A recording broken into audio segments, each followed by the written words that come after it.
नमस्कार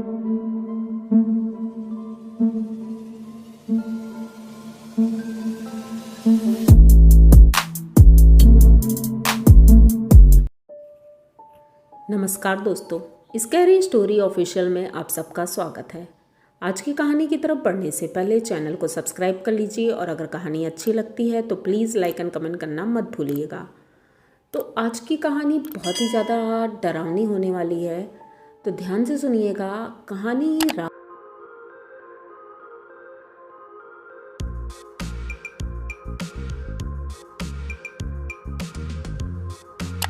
की है। राघव एक कंपनी में जॉब करता है और एक दोस्त के साथ रहता है एक फ्लैट में।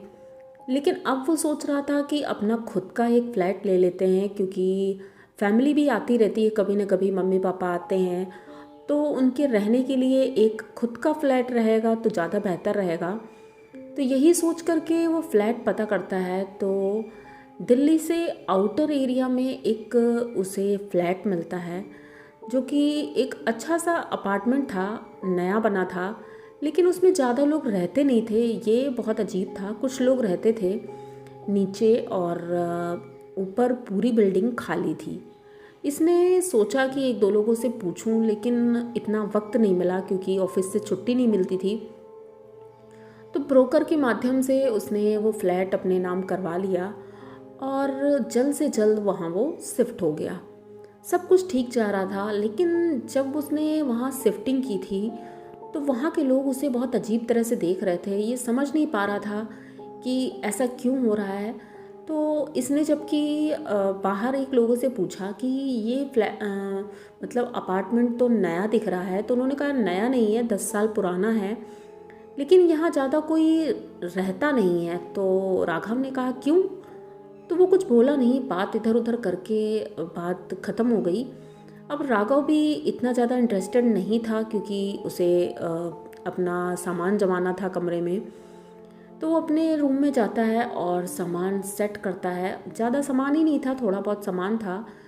2 बेडरूम का फ्लैट था और काफ़ी बड़ा था, अच्छा था। उसने घर में मम्मी पापा को फ़ोन करके बताया कि हमने एक फ़्लैट ले लिया है, आप लोग कब आ रहे हो? तो मम्मी पापा ने बोला कि नेक्स्ट मंथ देखो टाइम मिलेगा तो आएंगे, क्योंकि घर में जो छोटी बहन है उसकी शादी की बात चल रही थी, तो इस सिलसिले में अभी नहीं आ सकते हैं। तो वो कहता ठीक है मम्मी, अगले महीने आना और अच्छे से फिर हम लोग यहाँ रहेंगे सब लोग। तो वो लोग भी खुश हो जाते हैं, चलो अच्छा है, बेटा कमाई कर रहा है, अपने पैसों से उसने फ़्लैट लिया है और दिल्ली जैसे शहर में, ये तो बहुत बड़ी बात है। तो सभी लोग खुश थे। अब राघव भी इतना ज़्यादा खुश था, अपने दोस्तों से बताता है कि मैंने फ़्लैट ले लिया है और मैं अपने फ्लैट में अब रहता हूँ। तो सोचते हैं कि एक दिन पार्टी करेंगे।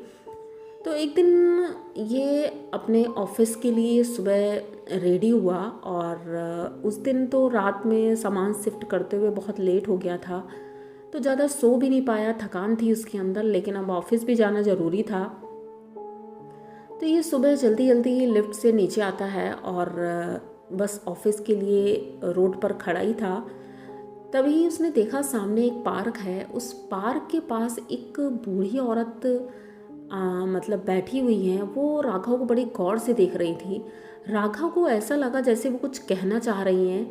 तो राघव रोड क्रॉस करता है, रोड क्रॉस करके उनके पास जाता है और पूछता है कि आंटी जी आपको मतलब कुछ काम है क्या, आप ऐसे देख रही हो? तो वो कहती है नहीं बेटा, मुझे दवाई मंगानी थी। वो एक पर्चा देती हैं और कहती हैं ये दवाई लेते आना। तो ये बोलते हैं कि आप मतलब कहाँ रहते हो, मैं दवाई के लिए रात में आऊँगा वापस दवाई लेकर, तो आप मुझे कहाँ मिलेंगी? तो वो कहती हैं कि इसी अपार्टमेंट में मेरा फ्लैट है और वहीं पर तुम मुझे दे देना। तो वो पूछता है कौन सा फ्लैट है, मतलब कौन सा फ्लैट नंबर है, आप मुझे ये बता दो। तो वो बताती हैं 66। अब ये जल्दी जल्दी सुनता है और चल देता है वहाँ से। अब इतना तो नहीं था कि उससे पैसे मांगे, क्योंकि भाई वो बुज़ुर्ग हैं। अब उन्होंने बोला है तो पैसे तो उनसे नहीं मांगेंगे, इसलिए इसने ज़्यादा ध्यान नहीं दिया। और ऊपर से मतलब लेट हो रहा था ऑफिस जाने के लिए, तो ये जल्दी जल्दी वहाँ से निकल जाता है। शाम होती है, ये मेडिकल स्टोर से दवाई लेने के लिए जाता है। तो जो दवाइयाँ उसने दी थी, उसने पूछा कि भाई ये किस चीज़ की दवाइयाँ हैं। तो मेडिकल स्टोर वाला बताता है कि इनको कोई बड़ी बीमारी है, उसी की दवा है। तो वो मतलब दवाई तो ले लेता है, दवाइयाँ थोड़ी महंगी भी थी। ये दवाई लेता है और घर आता है, लगभग 9:30-10 बज चुका था। ये आता है और जब लिफ्ट से ऊपर जा रहा था तो लिफ्ट में ही वो दादी मिलती हैं उन्हें। तो ये बोलता है, अरे दादी आप यहाँ पर। तो वो कहती, हाँ बेटा, वो मुझे दवाइयाँ चाहिए थी ना, इसलिए मैं तुम्हारा इंतज़ार कर रही थी। तो कहता, अरे आप इंतज़ार क्यों कर रही थी, मैं आ ही रहा था आपके फ्लैट में, दे देता। तो वो कहती, नहीं नहीं, तुम मुझे दवाइयाँ दे दो और पैसे तो वो कहता, अरे नहीं, पैसे रहने दो, आप दवाइयाँ ले जाओ। तो ये कुछ नहीं बोलता है और वहाँ से चल देता है। अब वो दादी लिफ्ट से निकली नहीं थी, तो वो सोचता है कि ये मतलब इनका फ्लैट नंबर क्या था, ये सोचता है लेकिन भूल जाता है, तो इसे ध्यान नहीं आ रहा था। तो जब ये ऊपर पहुँचने वाला था अपने फ्लैट के पास, तभी ये पूछता है कि दादी आप किस फ्लैट में रहती हैं। तो वो बड़े गौर से राघव को देख रही थी और बोलती हैं 66। राघव ये सुन करके एकदम से चौंक जाता है, क्योंकि 66 नंबर तो राघव के फ्लैट का था। ये सुन करके वो एकदम से चौंकता है और फिर सोचता है कि ये इतनी बुज़ुर्ग हैं, हो सकता है इनको याद ना हो। तो ये अवॉइड करता है और जैसे ही उसका फ्लैट आता है तो ये लिफ्ट से बाहर निकलता है और पीछे मुड़ के देखता है कि दादी भी निकलेंगी तो उनकी हेल्प कर देते हैं। लेकिन जब पीछे मुड़ के देखता है तो दादी वहाँ नहीं थी। ऐसा कैसे हो सकता है, कोई वो चींटी नहीं थी, इतनी बड़ी औरत थी, वो लेडीज़ थी, और गायब कैसे हो जाएंगी, और इतनी जल्दी वो कहीं जा भी नहीं सकती हैं। ये 2 बार लिफ्ट के अंदर जाता है, बाहर आता है, लेकिन उसे कहीं कोई नहीं दिखता है।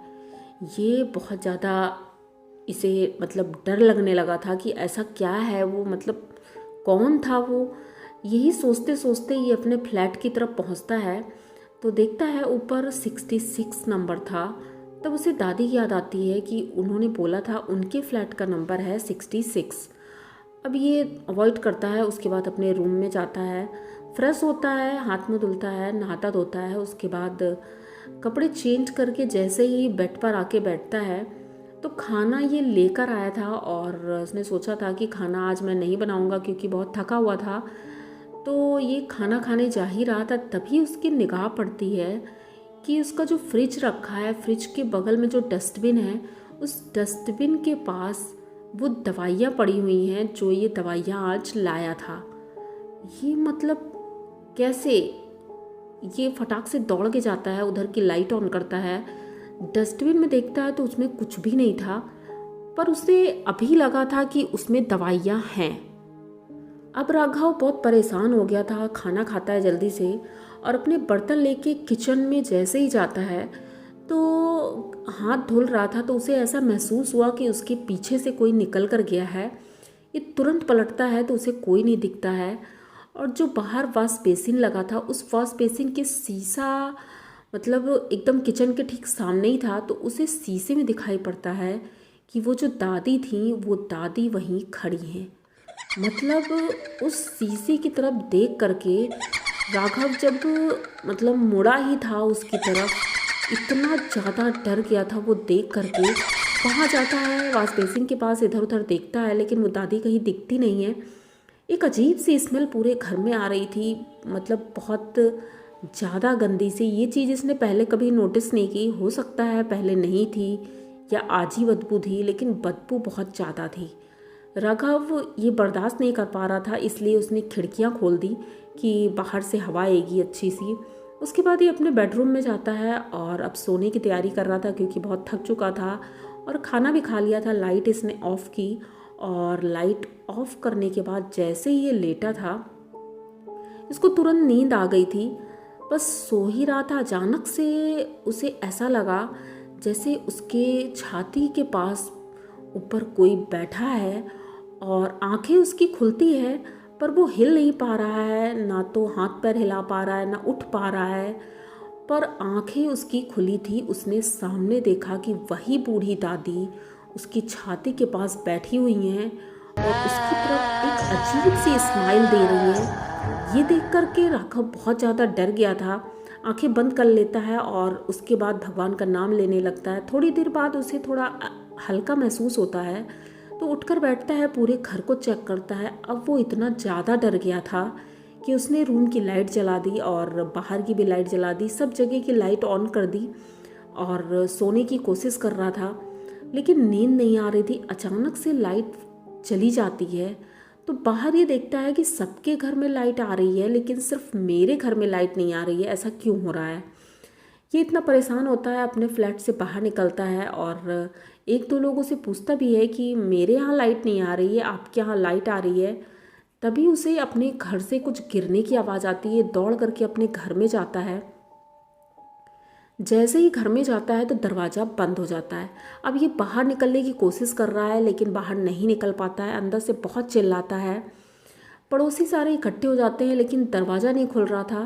काफ़ी देर बाद जब दरवाज़ा खुलता है तो वो एकदम पस्त पड़ गया था, चिल्ला चिल्ला कर बाहर आता है। बाहर गिर जाता है, सबको पूरी बात बताता है, लेकिन किसी को कुछ समझ में नहीं आ रहा था आखिर क्या हो रहा है ये। तो ये जो इस अपार्टमेंट के ऑनर थे, उनके पास जाता है और उनको बताता है पूरी बात कि हमारे रूम में ऐसा ऐसा हो रहा है। तो वो कहते हैं अरे ऐसा कुछ भी नहीं है, तुम फालतू की बात कर रहे हो, चलो मैं चलता हूँ, देखता हूँ।